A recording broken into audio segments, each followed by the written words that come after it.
gitu loh. Haram tinggalkan, halal kerjakan, nikmatin, gitu kan? Ini harus diketahui. Banyak orang misalnya suaminya kerja haram, suaminya sudah tahu hukum mau pindah, istrinya bilang jangan, nanti mau makan dari mana? Malah bukan Islam nih, gitu kan? Malah dia menyuruh suaminya dalam kesalahan, ini nggak boleh. Baik, kamu mau keluar, ayo sama-sama, keluar aja, Bismillah, tawakal kepada Allah. Baik, suaminya bilang, nanti saya mungkin mulai cari kerja, nggak apa-apa.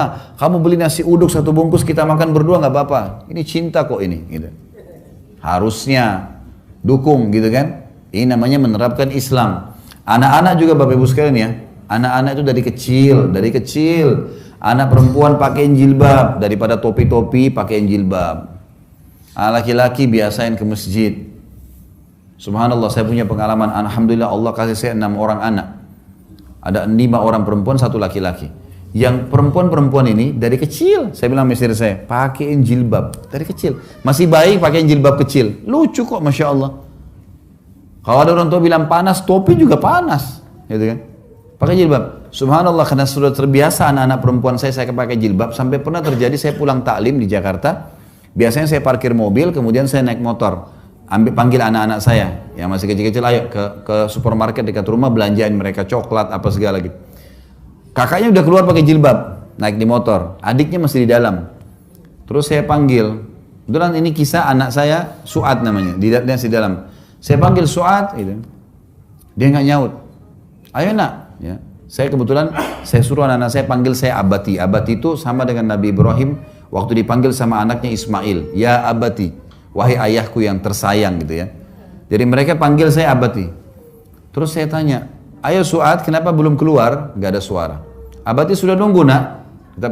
Saya bilang sama kakaknya, sebentar nak ya. Saya parkir motornya, dia masih di atas motor, saya masuk ke dalam. Ternyata anak saya ini masih duduk di dekat pintu, bagian dalam rumah. Pintu dalam duduk dan dia ngecilin badannya gitu. Kenapa nak Suad? Ada apa? Umi belum kasih jilbab.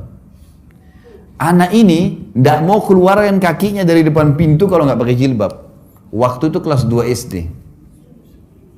Sampai saya waktu itu terharu dan saya mengatakan Alhamdulillah. Gara-gara apa Bapak Ibu sekalian? Saya selalu bilang, nah pakai jilbab wajib bagi perempuan, tutup aurat. Karena Allah, bukan karena Abati ya. Ingat, Abati pun meninggal, kalian tetap wajib menjalankan itu. Nanti kalau meninggal masuk surga. Anak-anak itu gampang sebenarnya. Karena mereka masih seperti kertas putih, kita bisa coret apa saja gitu kan. Itu tertanam di benak mereka sehingga mereka tidak berani keluar. Tidak pakai jilbab. Alhamdulillah. Anak laki-laki saya 2 tahun setengah kemarin, umurnya sekarang sudah 3 tahun, Masya Allah. 2 tahun setengah saya sudah mulai bawa ke masjid. Ada masjid dekat rumah saya jadi imam kebetulan. Kemudian ikut sama saya ajak ke masjid gitu kan.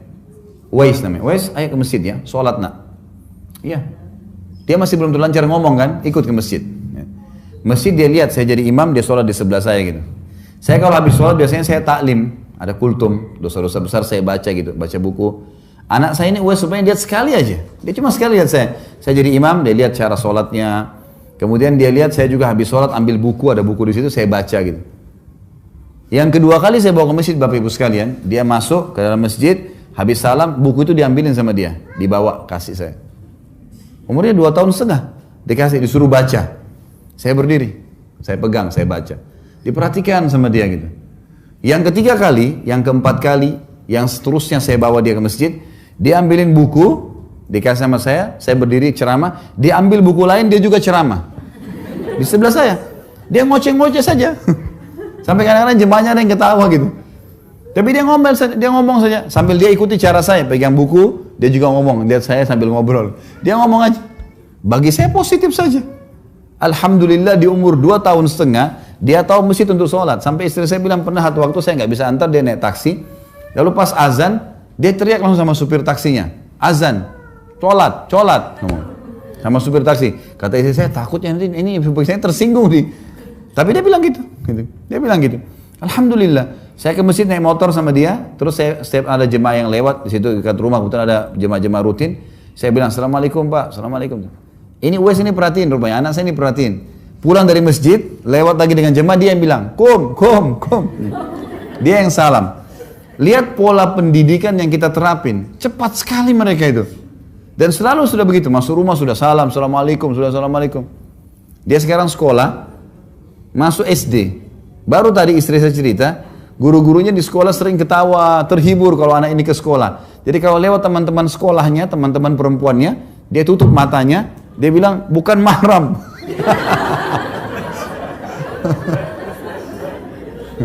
Padahal istri saya bilang, gitu kan. Itu kan ada mbak yang bantu di rumah. Ini Uwais bukan mahram sama mbak ya.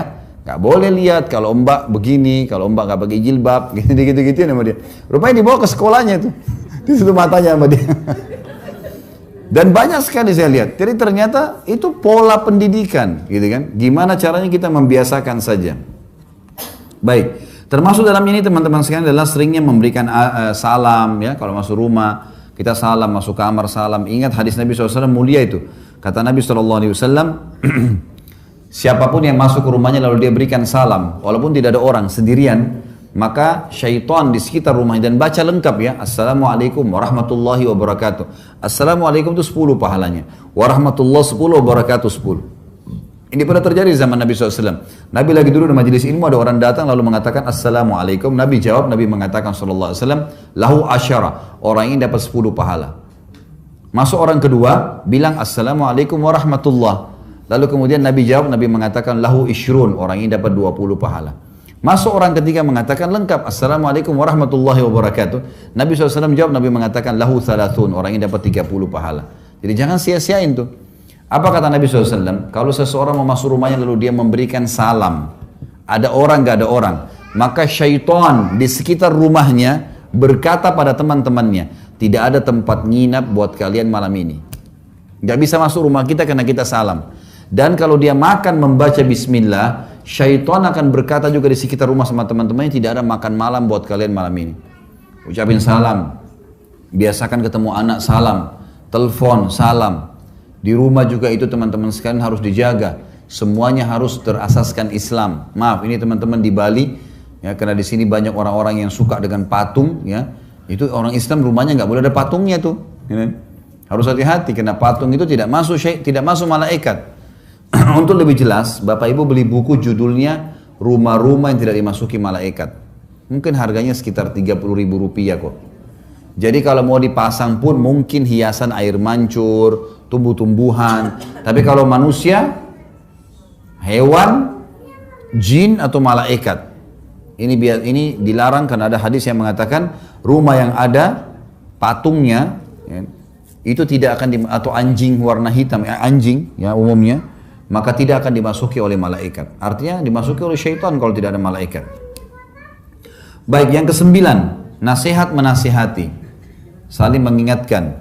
Dan pola menasihatin, Bapak Ibu sekalian, kalau bapak-bapak gunakan perasaan. Jadi misal duduk dengan istri, kemudian lempar pertanyaan, setahu saya tadi pagi kamu telat ya sholat subuh. Misal contoh, kenapa? Kamu begadang, kamu ini, kita jelasin. Tujuan untuk itu, oh iya saya semalam ngantuk, coba diperbaikin ya, nasihatin. Gitu. Kalau ibu-ibu yang mau nasihatin suaminya agak berbeda. Suami itu selalu merasa ada jiwa kepemimpinan. Sama dengan ayah, maka sama dengan anak laki-laki. Metodenya adalah lempar pertanyaan. Bagaimana kalau ada orang yang telat sholat subuh? Bagaimana kalau ada orang yang tidak mau bersedekah? Atau apalah ya, kita lempar pertanyaan seakan-akan bertanya bagaimana pendapat dia. Itu metode nasihat yang paling tepat. Jadi kalau langsung dihardik, maka yang terjadi adalah ya penolakan. Yang ke-10, sadarlah kalau dunia ini sebentar dan akhirat target hidupmu. Jadi kita kalau ada apa-apa kekurangan teman-teman sekalian, sadarlah dunia sebentar, akhirat kita akan jadikan target. Kalau di akhirat sudah lain. Kata Nabi SAW dalam sebuah hadis yang sahih, kalau orang mukmin sudah masuk ke dalam surga, tidak ada lagi capek, tidak ada lagi beringus, nggak ada lagi meludah, nggak ada lagi buang air besar, nggak ada lagi buang air kecil. Semua makanan dan minuman yang tidak dibutuhkan oleh tubuhnya, ada yang jadi energi, ada yang tidak dibutuhkan. Kalau di dunia keluar dalam bentuk kotoran, maka akan keluar dalam bentuk keringat yang lebih wangi dari bau kasturi. Semua laki-laki akan seperti poster ayahnya Adam, 60 siku ke langit. Ini 27,5 meter. Jadi bapak-bapak yang pendek gak usah khawatir nih. Ya. Semua perempuan akan kembali kepada poster ibunya Hawa. 40 siku ke langit, 17,5 meter. Semua laki-laki akan berparas wajah, tampan seperti Yusuf, dan berhati seperti Ayub.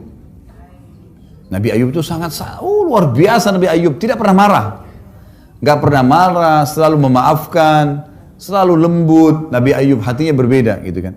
Sampai ada istilah mengatakan sabar Ayub gitu. Luar biasa. Jadi di surga teman-teman, target kita memang, target kita abadi di sana. Dunia sebentar. Dunia ini hanya kita akan lewatin. Kata Nabi SAW, perumpamaan saya dengan dunia seperti orang yang sedang musafir, penat, duduk di bawah sebuah pohon, beberapa saat penatnya hilang, dia akan pergi. Tidak boleh jadi target utama.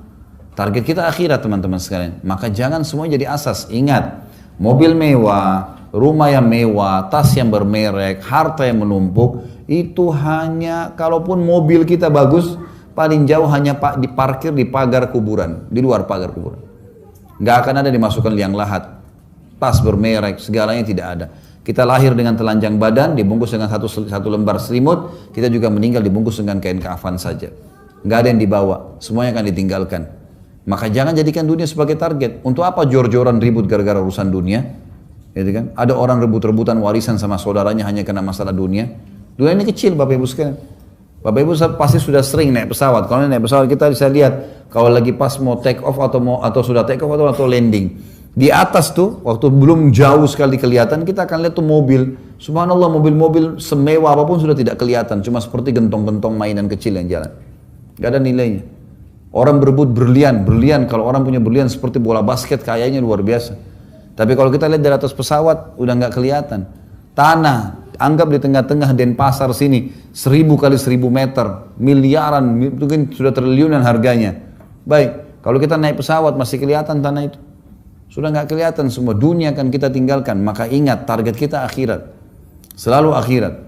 Apapun yang datang dalam bentuk cobaan, kita bisa lalui kalau kita tahu target kita adalah akhirat. Ini termasuk kiatnya. Jadi sadarlah kalau dunia sebentar. Apa yang kita makan hari ini yang ada kita makan, apa yang tidak ada ya sudah. Tidak sempat kita beli ya sudah, tunda hari besok, kapan ada kemampuan. Jadi dimudahkan karena akhirat target. Yang ke-11, ini tidak kalah pentingnya, kontrol cemburumu. Kecuali pada pelanggaran agama saja. Banyak orang cemburu bukan pada tempatnya, seperti cemburu pada anaknya. Misal bapak-bapak pulang rumah, ada anak-anak di rumah. Begitu kita masuk ke dalam rumah, yang kita temukan adalah anak-anak ini lari dan memeluk kita atau bermain-main. Banyak istri cemburu. Kalau anak-anak diajak main, kalau saya enggak. Loh ini anakmu kok, gimana? Anak juga bapak-bapak begitu. Pulang ke rumah, istrinya lagi gendong anaknya lagi nangis, rewel. Kasih minum, ditenangkan. Kok kalau anak-anak perhatian, kalau sama saya tidak. Ini cemburunya salah. Cemburu sama anak, gimana caranya? Ada orang cemburu sama mertuanya. Gimana caranya cemburu sama mertua nih? Gak boleh cemburu sama mertua. Mertua orang tuanya pasangan kita. Gak, bukan pada tempatnya. Cemburu itu hanya kalau ada pelanggaran agama. Pasangan kita melakukan perbuatan-perbuatan yang buruk. Nah itu lain. Itu lain. Perbuatan haram misalnya. Selingkuhlah, berbuat hal yang haram. Nah itu lain. Kita boleh cemburu karena pelanggaran agama. Ini harus dikontrol Bapak Ibu sekalian. Ada orang cemburu bukan pada tempatnya, tidak terkontrol. Dan dia pikir cemburu itu berarti bentuk cinta sama pasangan. Tidak. Pasangan kita tidak akan senang dengan cemburu itu. Berlebihan dalam cemburu ini nggak bisa. Pasangan kita tidak nyaman nanti. Semuanya dicemburuin. Nggak boleh teman-teman sekalian. Pelanggaran agama saja. Selanjutnya, yang ke-12. Jujur modal hidupmu. Jujur dalam segala hal. Tidak ada kedustaan. Apa kata Nabi Muhammad SAW?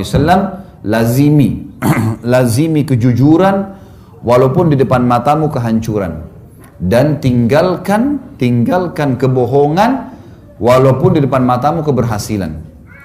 Dalam hadis yang lain dikatakan, selalulah jujur karena jujur akan menghasilkan kebaikan dan kebaikan akan membawa ke surga.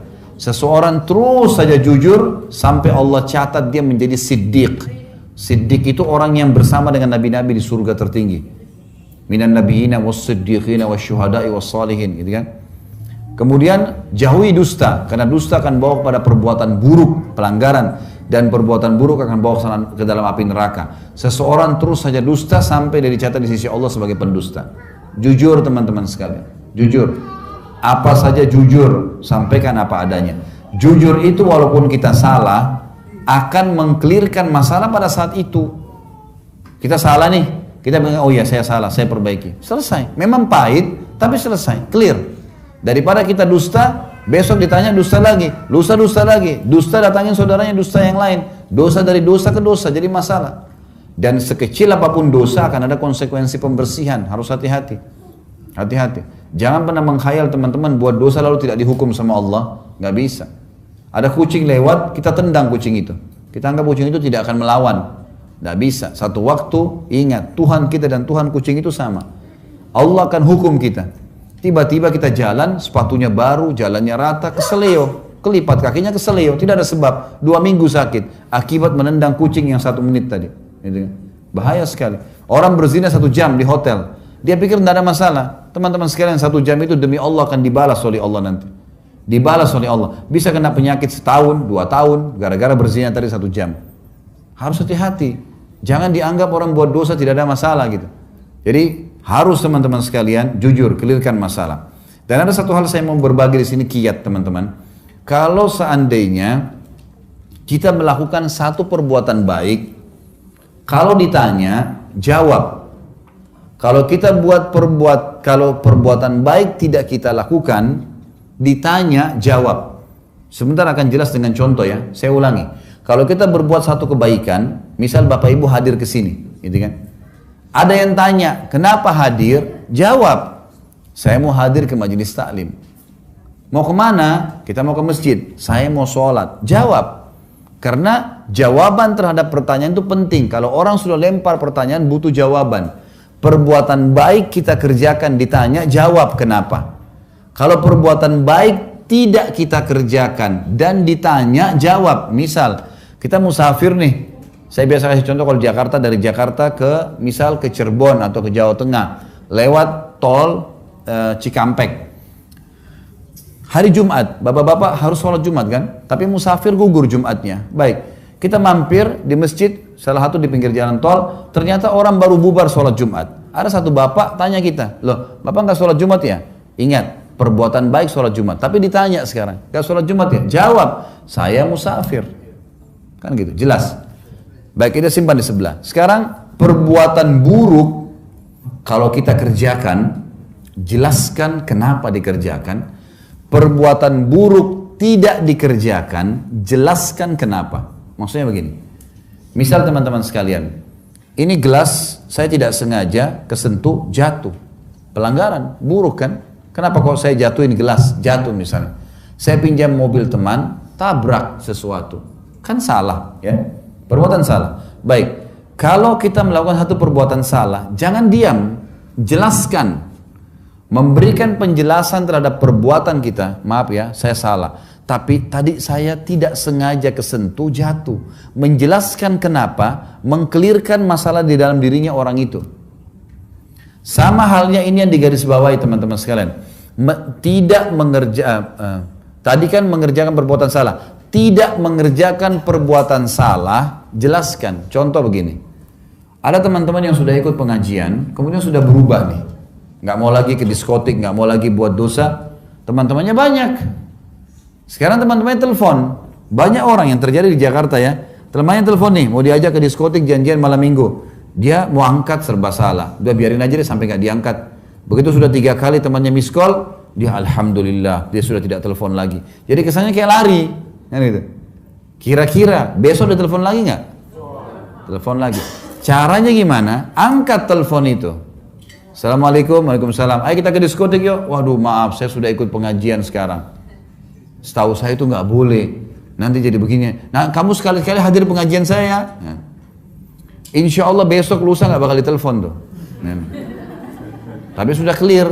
Banyak orang enggak kan? Dia sembunyi dari kenyataan itu. Maka harus hati-hati teman-teman sekalian. Jadi difahami poin seperti itu. Ini kita sudah masuk ke masalah jujur modal hidupmu. Kemudian tolong menolong yang ke-13. Tolong pasangan teman-teman sekalian. Jangan sampai kita malah membebankan pasangan. Contoh, suami kelilit utang. Ada pernah kejadian di rumah tangga di Jakarta, saya pecahkan masalahnya waktu itu. suaminya ini rupanya punya masalah, temannya titipin duit, orangnya jujur baik gitu kan, titipin duit lalu ditipu orang. Waktu dia cerita sama istrinya bilang, itu karena dosa kamu, duitnya kurang kamu dikasih saya tiap bulan. Suaminya sudah dalam keadaan beban, ditambah lagi beban pikiran nih. Bukannya dia bantu tolong untuk keluar dari masalah, tapi malah tambah beban, gitu kan. Sama halnya juga suami begitu. Istrinya tiba-tiba simpan duit terus hilang. Pernah kejadian begitu, ada seorang istri uangnya hilang. Bahasa suaminya, itu karena kamu nggak sampein ke saya, itu karena begini. Orang sudah sedang ada masalah, bukannya dibantu keluarin dari masalah, malah ditambah beban. Nah ini salah teman-teman. Harus kita saling tolong menolong kepada pasangan. Kalau sedang ada masalah, kita pecahin masalahnya dia. Yang ke-14, redam emosi, kecuali pada pelanggaran agama. Tidak boleh ada marah teman-teman sekalian. Emosi harus hilang. Penyakit ini adalah penyakit yang paling banyak mendatangkan stroke, darah tinggi, penyakit-penyakit yang fatal, marah. Seorang anak muda datang kepada Nabi SAW, wasiatkan ya Rasulullah, jangan kamu marah. Apalagi ya Rasulullah, jangan kamu marah. Apalagi ya Rasulullah, jangan kamu marah. Orang kalau belajar bela diri, kemudian dia sudah sampai pada level orang yang luar biasa, sudah masternya, pasti yang disuruh kontrol itu emosi. Kadang-kadang kalau kita lihat mungkin ini orang tidak punya ilmu gitu. Begitu dia terserang baru dia bela diri. Beda dengan orang yang baru tahu 2-3 jurus. Cari gara-gara di jalanan gitu kan. Jadi emosi itu memang harus diredam teman-teman sekalian. Secara agama dan juga memang secara kejiwaan manusia. Tidak bisa. Emosi itu kalau ada, maka mata kita melotot, kata kita jadi kasar, muka kita jadi jelek. Semuanya tangan bisa melayang. Jangan emosi. Jadi redam ini. Ini harus diredam. Dalam rumah tangga harus bisa seperti itu.